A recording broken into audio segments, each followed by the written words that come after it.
hemos venido dando a conocer que va a estar con nosotros el exdecano del Colegio Médico, de Lima, el doctor Tony Villanueva, está con nosotros en la mesa de trabajo y con quien vamos a conversar en estos momentos. Doctor Villanueva, muy buenas tardes y bienvenido al Diario de Unión.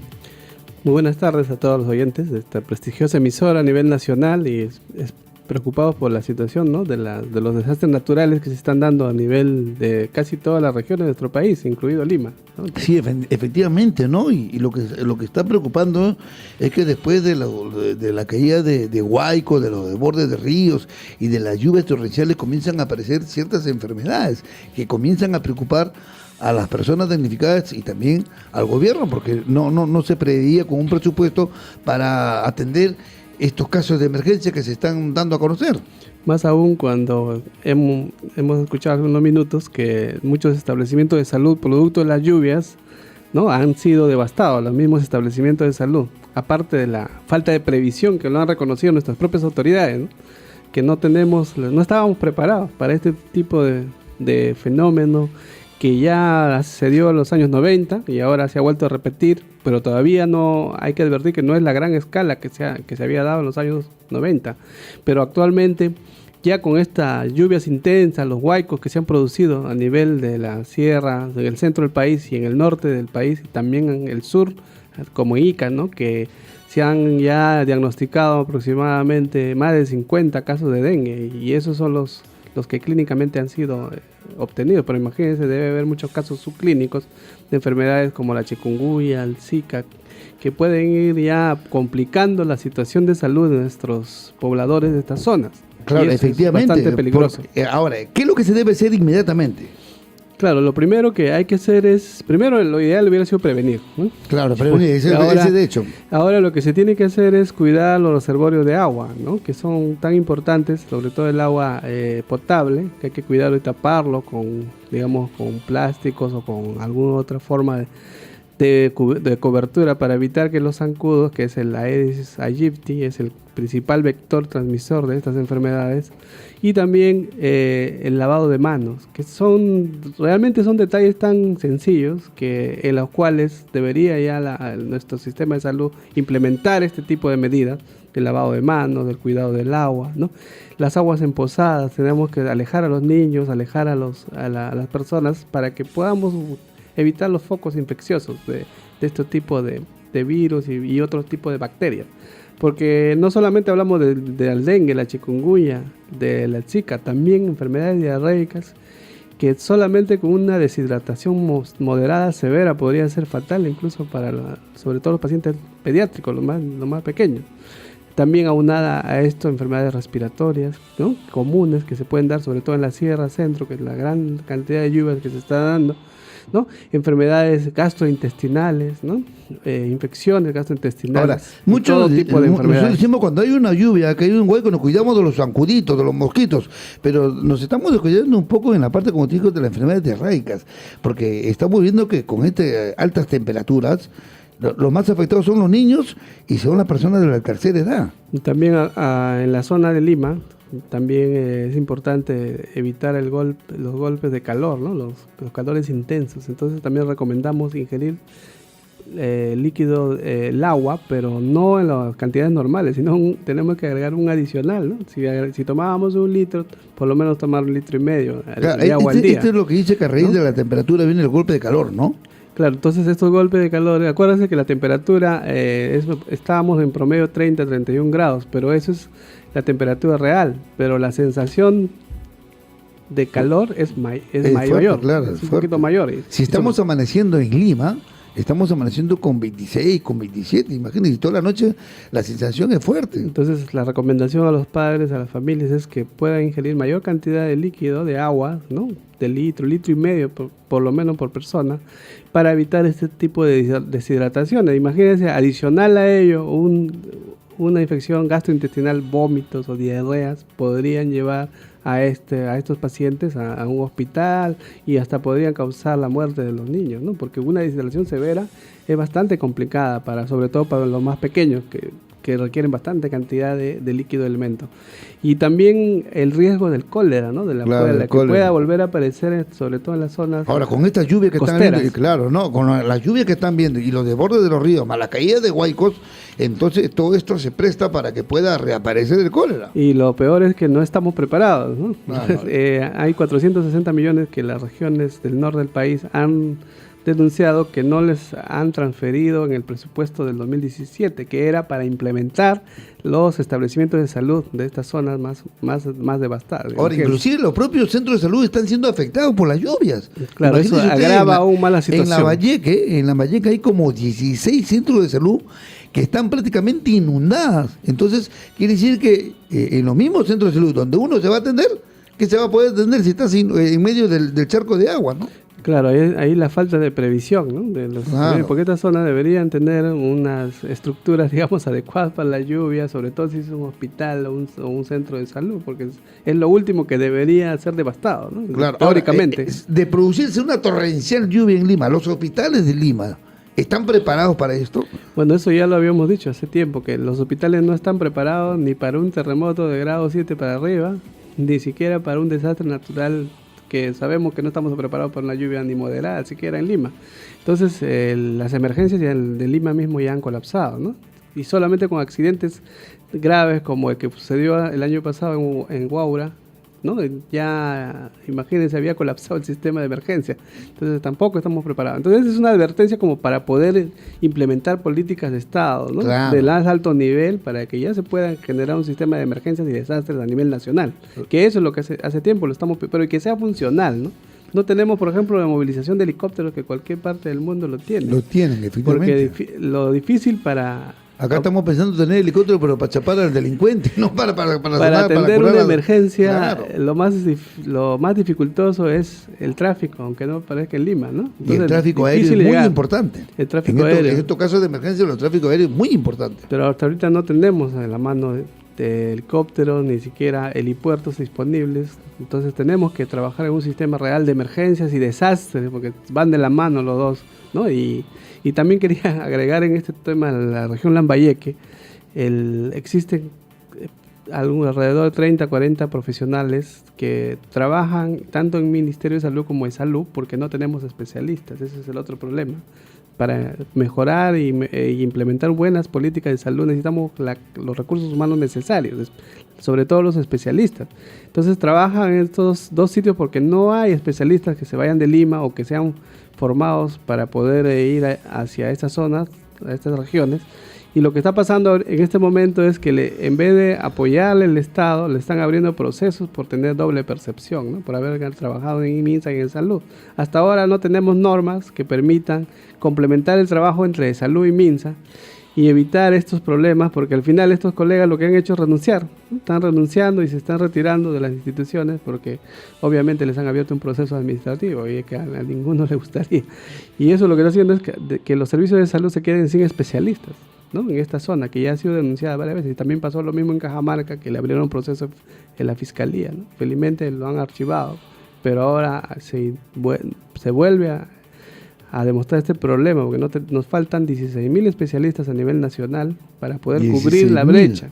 Imagínense la cantidad de especialistas que tenemos, pero mientras tanto lo que se está haciendo es que se está contratando a los especialistas tanto en MINSA y en salud para que puedan cubrir la demanda que es alta de los servicios de salud.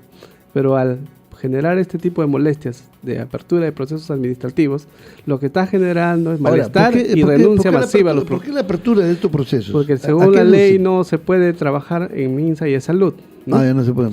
Pero en casos de emergencia y en casos en el que no existen los especialistas, debería el Estado ya normar y adecuar la normativa vigente para evitar la falta de especialistas. Que es una mezquindad, ¿verdad? Y ahora, y más aún que ahora estamos en una zona de emergencia, ¿no? Que ha sido declarada por el Poder Ejecutivo. Entonces, esas cosas se están dando en nuestro país y no tenemos la capacidad de resolver los problemas de salud en este momento, y lo estamos agravando, al contrario. Claro, lo estamos agravando, porque imagínense usted, si es salud no tiene especialistas y salud tiene los especialistas, entonces ¿por qué no contar con estos profesionales para atender los casos de emergencia? Esto es muy grave. Claro, y también ya había declaraciones del presidente de la República y del ministro de Salud que se iba a complementar los servicios de salud y MINSA. Claro. Pero hasta ahora no vemos en la realidad, ¿no? Inclusive habían amenazas de que cuando no se atendía a una persona que estaba asegurada y por la emergencia estaba cerca de un hospital de salud, entonces no le abrían la puerta, no lo atendían, se iba presa esa persona. Claro, según la Ley General de Salud. O el director del hospital, que no, imagínense ustedes, ahora por lo que los médicos, los especialistas que de salud van a prestar su servicio a salud en una emergencia, ya lo están procesando. Ajá, y eso es la realidad que se está dando en nuestro país, sobre todo en las regiones. Pero también sabemos que en el mismo Lima también nos faltan neurocirujanos, nos faltan pediatras, nos faltan ginecólogos. No solamente es una realidad de las provincias, pero en Lima también. Nos está faltando un promedio de 16.000 profesionales. Ahora, con la situación de los hospitales, porque a mí me causó preocupación el ver algunos informes periodísticos que en el hospital 2 de Mayo, en las salas de operaciones, el ventilador estaba malogrado. En otro hospital, no sé, del interior del país, el único donde se suben y se bajan a los operados para subir a la sala de operaciones, la estación está malogrado. Es decir, ¿cuál es la situación actual de los hospitales? Claro, la situación de los hospitales que al terminar el año 2016 ha sido catastrófico. Han terminado muchos de ellos en rojo porque no alcanzó el presupuesto. Hay recursos humanos que ni siquiera hasta ahora se les paga, ¿no? Terceros, sobre todo los trabajadores tercerizados. No había ni siquiera dinero para comprar agujas, jeringas, gasa, ¿no? El centro quirúrgico del Hospital 2 de Mayo, que fue el que colapsó primero o que fue denunciado, no tenía, y la jefa de departamento tuvo que cerrar el centro quirúrgico porque obviamente era un riesgo operar un paciente sin tener las condiciones mínimas de abastecimiento de insumos, de medicamentos, para poder realizar una intervención quirúrgica. Aquí nomás en el 2 de Mayo yo veía que el médico que operaba se tenía que sacar la vestimenta, guardarla para que el otro colega lo utilice, o cuando él venga después de 2 días lo vuelva a utilizar, sin que en la lavandería lo pueden hacer el lavado correspondiente, porque hasta la lavandería estaban malogrados los implementos, ¿no? Sí, ahora recordemos que este año solamente se han incrementado 300 millones de soles en el sector salud, que no es ni siquiera una parte mínima de lo que se requiere. Por lo menos pedimos nosotros que se incremente por lo menos el 0.5% anual del PBI, que es 3.500 millones de soles. El presupuesto que se le asigna a salud en nuestro país es irrisorio a comparación de otros países de la región, de aquí cerquita nada más de Chile. Sí, es demasiado, es casi la mitad, ¿no? De lo que Chile gasta Brasil. Chile le da más prioridad a la salud. Sí, Chile y Brasil son los que mejor inversión tienen en el sector salud, y también Venezuela, que también invierte más regular. Y creo que hasta Bolivia, si no me equivoco. Nosotros estamos en la cola con Haití, estamos en con la Bolivia, cola, ¿no? O sea, entonces nosotros no tenemos una adecuada inversión en el sector salud, que deberíamos estar por entre el 7.5 o 8% del PBI, pero actualmente en todo el sector solo llegamos con las justas al 5%. ¿No? Y en el Ministerio de Salud alrededor de 2% del presupuesto del PBI, ¿no? Del presupuesto del sector salud. Lo que nosotros habíamos pedido, y el presidente Pedro Pablo Kuczynski se había comprometido a incrementar 0.5% anual, por lo menos para que en los 5 años podamos llegar al promedio latinoamericano, pero este año solo se ha aumentado 300 millones, ¿no? Pero también hay que agregar a esto es la falta de ejecución presupuestal también, ¿no? El otro problema es que tampoco sabemos gastar, porque también el Ministerio de Salud anualmente devuelve 800 a 1.000 millones de soles, porque no se ejecutan los proyectos de inversión, la compra de equipos modernos, de repente a veces no terminan el año y no lo terminan de ejecutar. Entonces ese es otro problema también de la falta de gestión y de previsión que tiene nuestro por ahí le cae a la ministra, Estado. Pero la ministra también estaba hace poco acusaba a los directores del hospital, y decía, ellos lo que pasa es que tienen una mala distribución y hacen un mal uso de los recursos que se les asigna, y es por eso que está ocurriendo estas deficiencias en los hospitales. Eso es lo que decía la ministra, culpando a los directores, pero ahora usted me dice que también por parte del ministerio no hay una adecuada distribución de los recursos que se les da. Inclusive están devolviendo el dinero cuando la gente está que se muere en los hospitales, en la calle. En los lo que hospitales. pasa es que para eso se creó un Instituto de Gestión de Servicios de Salud, que ahora el Congreso lo ha eliminado, derogando este instituto, pero ahora no tenemos un nuevo organismo o un nuevo equipo técnico que pueda ser el ente asesor de los directores de las redes de salud, para que puedan ejecutar adecuadamente el presupuesto, para que puedan hacer una adecuada gestión. Entonces, ahorita tenemos un vacío grande. ¿Quién se va a encargar y responsabilizar de la gestión eficiente de los hospitales, las redes, de las postas, de los centros de salud? Entonces, ahí hay un déficit técnico y de un órgano asesor que pueda ejecutar todos estos tipos que son netamente técnicos, ¿no? O sea, comprar un equipo, construir una posta, un centro, un hospital requiere todo un equipo logístico, un equipo técnico que deba implementar esto, y en el Ministerio de Salud actualmente no existe. Entonces, el Instituto de Gestión lo estaba haciendo, pero lo habían burocratizado mucho porque tenía hasta más de 2.000 trabajadores y no cumplió su función real. Entonces, ahí también tenemos el otro problema, la falta de ejecución. Devolvemos 800 a 1.000 millones anuales porque no ejecutamos, ¿no? Y por eso, y encima no se aumenta el presupuesto. El CIS también ha sido recortado en más de 200 millones de soles para el año 2017. Si bien sabemos que ha habido filtraciones, ha habido, digamos, una inadecuada revisión de todo de un grupo digamos, favorecidos por el CIS, que no han sido adecuadamente filtrados. Pero eso no quiere decir que recortemos el seguro también, ¿no? Que recortemos el presupuesto, más bien al contrario. Lo que tendremos que tender a que el 100% de peruanos tengan seguro social, ya sea de un tipo o de otro, pero no al revés, ¿no? Entonces también ahí la reforma del CIS se tiene que dar y se tiene que implementar adecuadamente con un buen presupuesto, porque ya estábamos en 16 millones de ciudadanos cubiertos, pero ahora reduciendo el presupuesto del CIS, de repente el próximo año va a reducirse la cantidad de afiliados, ¿no? Entonces también hay que hacer una reforma estructural, pero también priorizando al ciudadano más pobre y al extremadamente pobre, y al que pueda de repente hacer un copago, tratar de buscar un punto intermedio, ¿no? En línea general, lo que se necesita es una revolución del sistema de las políticas de salud en nuestro país. Eso es lo que se necesita. Sí, una reingeniería de los servicios de salud. Hay decretos legislativos que se han emitido en el Poder Ejecutivo, pero lamentablemente la mayoría de ellos han sido eliminados, ¿no? O van a ser eliminados en el Pleno porque ya han sido observados. Entonces estamos retrocediendo y dando pasos hacia atrás y no damos ningún paso hacia adelante para poder, digamos, que nuestros ciudadanos sean los más favorecidos, ¿no? Entonces lo más importante es el ciudadano de a pie que nos escucha y que diariamente sufre los estragos de hacer colas, de estar en la madrugada y llegar a la emergencia y no encontrar insumos, no encontrar recursos humanos suficientes, ¿no? Y a esto le sumamos que falta una política del primer nivel de atención, porque deberíamos tener centros y postas de lujo, donde podríamos atendernos a una cuadra de nuestra casa, ¿no? Y ya no llegaríamos al hospital como hacen otros países.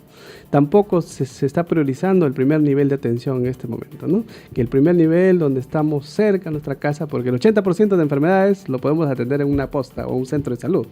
No necesitamos ir a hacer cola a un hospital en la madrugada, ¿no? Entonces también se está dejando de lado esa reforma del primer nivel de atención, que es urgente, ¿no? El presidente cuando era candidato prometió una serie de cosas, ¿no? Sí, el plan de gobierno y la hoja de ruta que se hizo en el sector salud fue firmada por varios sectores sociales, de la sociedad civil, gremios profesionales. Estábamos de acuerdo con esa hoja de ruta, pero lamentablemente nos hemos salido de la hoja de ruta, ¿no? Y no se está dando lo que se había prometido al inicio, ¿no? Que son temas, digamos, de líneas muy, muy concretas y que están escritas en los documentos de tratados internacionales, convenios de la OMS, la OPS, o sea, todo ya está escrito. Lo que hay que hacer es ejecutar el plan de gobierno original de Peruanos por el Cambio, ¿no? Y contrastarla con las normativas internacionales que tenemos ya a la mano, ¿no? Y esto ya es un país global, un mundo globalizado. Sí, efectivamente. Doctor, estamos llegando a la parte final de esta conversación. En verdad que me he quedado sorprendido con algunas revelaciones que usted ha hecho.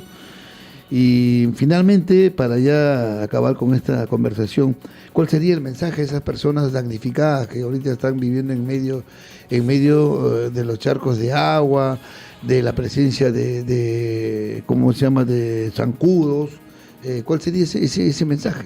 Sí, en primer lugar, tendría atención lo mínimo, ¿no? Lo más sencillo, que es el lavado de manos, ¿no? Que se tiene que hacer diariamente, ya que con todos estos desastres naturales sabemos que las viviendas deben estar llena de microbios, incluso en Lambayeque han declarado que hay cantidad de moscas, la aparición de moscas y zancudos, ¿no? Y en el tema de zancudos hay que cuidar el agua potable, ¿no? Y estas zonas de los charcos, evitar que los niños se jueguen en esa zona, alejar un poco de las zonas donde están la fuente, digamos, de los vectores, ¿no? Claro. Y también usar mosquiteros en las noches, ¿no? Los repelentes, ¿no? Que, bueno, ojalá que haya también, esto va de la mano con el trabajo de las autoridades sanitarias de los gobiernos regionales, ¿no? Y también del gobierno central que está apoyando en este momento. Y también el consumo de agua, ¿no? Sobre todo evitar los golpes de calor, ¿no? De por lo menos 1,5 litros en los adultos y 1 litro o medio litro de acuerdo a la edad del niño, ¿no? Consumir bastante líquido y también el uso de las excretas. Muchas veces sabemos que estas zonas ni siquiera tienen agua y desagüe, que es un gran problema de salud. Entonces tratar de mantener limpio y adecuadamente los silos, ¿no? Que son los sitios donde pueden acumularse grandes cantidades de mosquitos o de agentes que pueden transmitir las enfermedades infecciosas. Entonces a los padres, porque sobre todo los niños son los que van a ser los que sufren, y los ancianos, también hay que cuidar a los ancianos. Claro. Una deshidratación en un anciano también es fatal, tanto como un niño. Entonces la familia, cuidar a los ancianos y a los niños, ¿no? Muy bien, doctora, ha sido un gusto tener en la mesa de trabajo. Estoy seguro que habrá otra oportunidad para seguir dialogando, porque el tema de la salud siempre es muy sensible. Gracias al doctor Tony Villanueva, exdecano del Colegio Médico de Lima, quien pasó esta mañana por el Diario de Unión. Además es catedrático de la Universidad Mayor de San Marcos, especialista en salud pública, el doctor Tony Villanueva. Amigo.